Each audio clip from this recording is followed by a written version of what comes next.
लग्न होऊन 15 वर्षे झाली. सुखाचा संसारही सुरू होता. घरात एक मुलगा एक मुलगी होती. सर्व काही आनंदात सुरू होतं. परंतु ज्या ठिकाणी सर्व काही सुखात असतं त्याच ठिकाणी काहीतरी घडत असतं. आणि एप्रिलच्या महिन्यात पती पत्नी आणि मुले हे रात्रीचं जेवण करून झोपी जातात. पती पत्नी बेडरूममध्ये झोपायला जातात, मुली त्यांच्या रूममध्ये झोपायला जातात. इथपर्यंत सर्व काही ठीक होतं. पण जेव्हा दुसऱ्या दिवशी सकाळ उजळते, ज्या घरात रात्री आनंदाचा क्षण असतो त्याच घरात सकाळी दुःखाचं सावट निर्माण होतं. कारण त्या घरी 2 लेकरांची आई अटॅक येऊन म्हणजे हृदयविकाराचा झटका येऊन मृत्युमुखी पडते. मृत्यू झाल्यानंतर पतीने त्याच्या सासरी फोन करून सांगितलं की तुमच्या मुलीचा अटॅक आल्याने मृत्यू झालाय. त्यावेळी तात्काळ माहेर होऊन आईवडील सर्व नातेवाईक हे मुलीच्या सासरी पोहोचतात. त्या ठिकाणी आल्यानंतर त्यांना मुलीची अवस्था पाहून काहीतरी वेगळं झाल्याचा अंदाज येतो. त्यामुळे मृतदेह पीएमसाठी पाठवण्याची लगबग सुरू होते.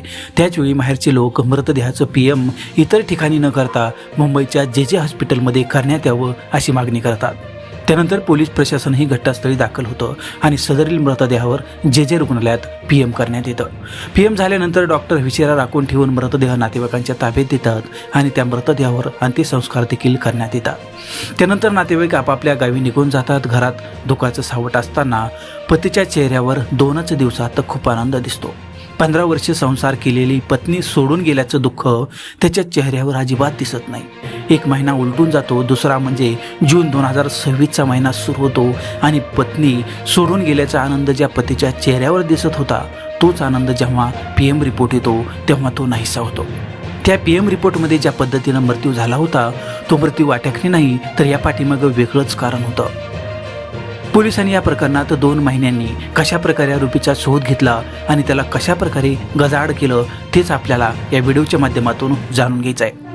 महाराष्ट्राच्या बदलापूरमध्ये येत असलेल्या एरंजाड येथे राहणारा योगेश मेहर हा जेव्हा प्राजक्ताला पाहण्यासाठी आला तेव्हा त्याने प्राजक्ताच्या घरच्यांना सांगितलं की मी प्राजक्ताला अतिशय आनंदात आणि सुखात ठेवेन. प्राजक्ता देखील होणारा पती जर अशा प्रकारे लग्नाच्या पूर्वीच एवढं प्रेम करत असेल तर आयुष्य अतिशय आनंदात आणि मजेशीर जाईल असं तिला वाटलं. म्हणून योगेश बरोबर लग्न करण्यासाठी तिने होकार दिला आणि 2010 योगेश बरोबर प्राजक्ताचे अतिशय थाटामाटात लग्न पार पडलं. लग्न झाल्यानंतर योगेश हा प्राजक्तावर खूप प्रेम करू लागला आणि याच प्रेमाच्या बहरात त्यांच्या आयुष्यात मुलाने जन्म घेतला. त्यामुळे घरात अजूनही आनंद झाला. काही दिवस आनंदात गेले. त्यानंतर योगेश पत्नी प्राजक्ता यांच्यामध्ये होत असलेला दुरावा बरंच काही सांगून जाऊ लागला होता. जे प्रेम योगेश करत होता ते प्रेम आता पूर्वीसारखं राहिलं नव्हतं. प्राजक्ता ही लेकरात गुंतून राहू लागली आणि योगेश हा प्राजक्तापासून दूर जाऊ लागला. जो दुरावा दोघांमध्ये निर्माण होऊ लागला होता त्याचनुसार योगेश याच्यामध्ये प्राजक्ताविषयी आवड कमी होऊ लागली होती. त्या दुराव्याला देखील एक कारण होतं. योगेशाला त्याच्याच भावकीमधील पूजा मेहरचं आकर्षण वाढू लागलं होतं. दोघांच्याही अधूनमधून भेटी होऊ लागल्या होत्या. याचवेळी योगेश हा ज्या पद्धतीने प्राजक्ताशी लग्न करताना प्रेम दाखवत होता तेच प्रेम तो पूजावरही दाखवू लागला होता. दोघेही एकाच भावकीतील होते तरी देखील योगेशाला पूजावर प्रेम जडायला सुरुवात झाली होती. पूजा ही देखील योगेश याच्याकडे आकर्षित होऊ लागली होती आणि याच काळात योगेशाला दुसराही मुलगा झाला. पहिला मुलगा झाल्यानंतर योगेश आणि प्राजक्तामध्ये दुरावा वाढला होता. पण दुसरा मुलगा झाल्यानंतर पुन्हा जास्तच दुरावा वाढला आणि याच दुराव्यामध्ये पूजा ही योगेश याच्या प्रेमात पडली. पूजा आणि योगेश या दोघांमध्ये सुरू झालेलं प्रेम ही प्राजक्ताच्या डोळ्यासमोर येणार नाही याची काळजी योगेश यांनी घेतली होती. पण जेव्हा बायकोला पतीमध्ये काहीतरी बदल दिसतो त्यावेळी तो तात्काळ लक्षात येतो. याचप्रमाणे प्राजक्ताच्या सर्व काही लक्षात येऊ लागलं होतं.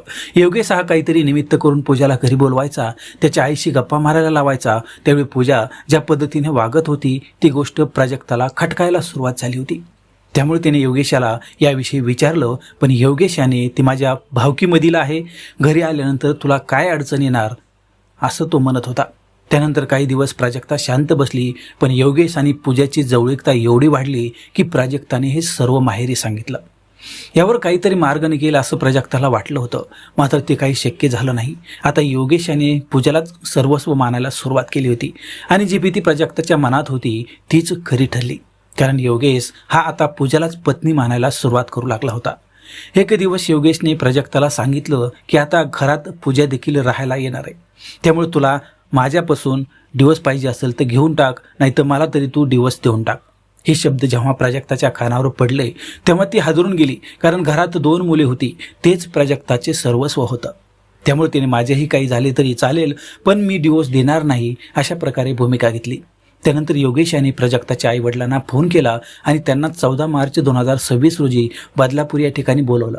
त्या ठिकाणी प्राजक्ताचे आईवडील आल्यानंतर योगेश यांनी त्यांच्यासमोरच पैशांची बॅग टाकली आणि तुम्हाला जेवढे पैसे पाहिजे तेवढे घ्या आणि प्राजक्ताला माझ्यापासून दूर करा, माझ्या इथून तिला घेऊन जा. मला तिच्याबरोबर आता संसार करण्याची इच्छाच राहिली नाही. ज्या प्रकारे जावई बोलत होता त्यामुळे प्राजक्ताच्या आईवडिलांच्या पायाखालची जमीन सरकली. जावयाचा आक्रमक पवित्रा पाहून प्राजक्ताच्या आईवडिलांना त्याला समजून सांगण्याचा प्रयत्न केला, पण योगेश यांनी समजून घेतलं नाही. मला प्राजक्ताबरोबर राहायचंच नाही असं तो स्पष्टपणे सांगून टाकत होता. ज्या पद्धतीने योगेश बोलत होता त्यामुळं प्राजक्तालाही वाटत होते की आता ह्याला घटस्फोट देऊन टाका. पण घरात असलेली 2 मुलं, एक 15 वर्षाचा आणि दुसरा 11 वर्षाचा, त्यामुळे प्राजक्ताचा जीव त्यांच्यात अडकलेला होता. त्यामुळे प्राजक्ताने योगेशाला सांगितलं की काही झालं तरी मी तुला घटस्फोट देणार नाही आणि याच घरात राहणार, तुम्हाला काय करायचं ते करा. प्राजक्ता ही हट्टी झाली होती, तर दुसऱ्या बाजूने योगेशाला पूजाला घरात आणता येत नव्हतं.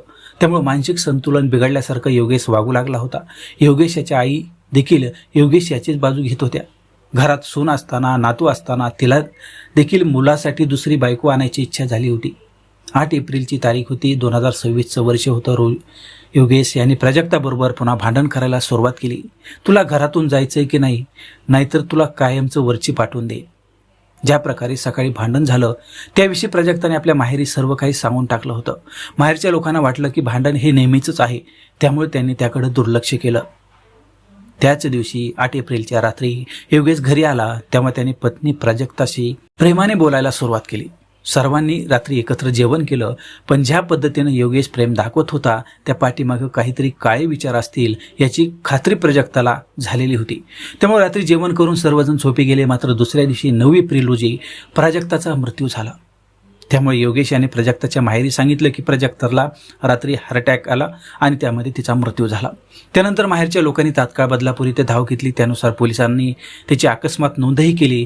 मात्र प्राजक्ताच्या माहेरच्या लोकांना यामध्ये संशय येऊ लागला, कारण 8 एप्रिलला भांडण झालं होतं आणि 9 एप्रिलला मृत्यू झाला. त्यामुळे मुंबईच्या जे हॉस्पिटलमध्ये तिचं PM करण्यात यावं अशी त्यांनी मागणी केली.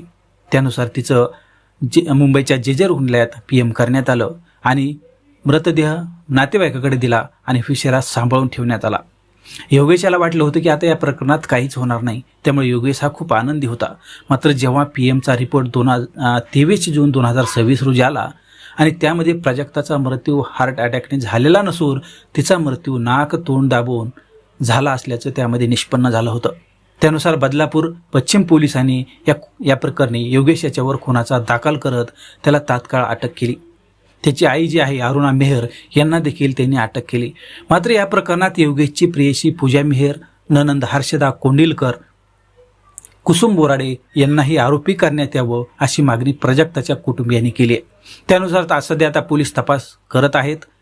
त्यानुसार ज्या पद्धतीचे पुरावे गोळा होतील त्यानुसार त्यांना देखील अटक करण्यात येईल असं देखील सहाय्यक पोलीस आयुक्त शैलेश काळे यांनी प्रतिक्रिया व्यक्त करताना सांगितली. मित्रांनो, लक्षात घ्या, ज्या घरात सुखी संसारात 15 वर्षीय तुम्ही संसार केला, तुम्हाला 2 घरात मुलं आहेत, संसार हे अतिशय सुंदर आहे, त्याचवेळी तुम्ही अनैतिक मार्गाला एखादी दुसरी तरुणी तुमच्या प्रेमात पडते आणि तुम्ही 15 वर्षाचा संसार तोडून तिच्याबरोबर घर बसवण्याचा विचार करता, त्यावेळेस यामध्ये तुम्हाला आपण काय करतो याचं तरी थोडं भान ठेवलं पाहिजे.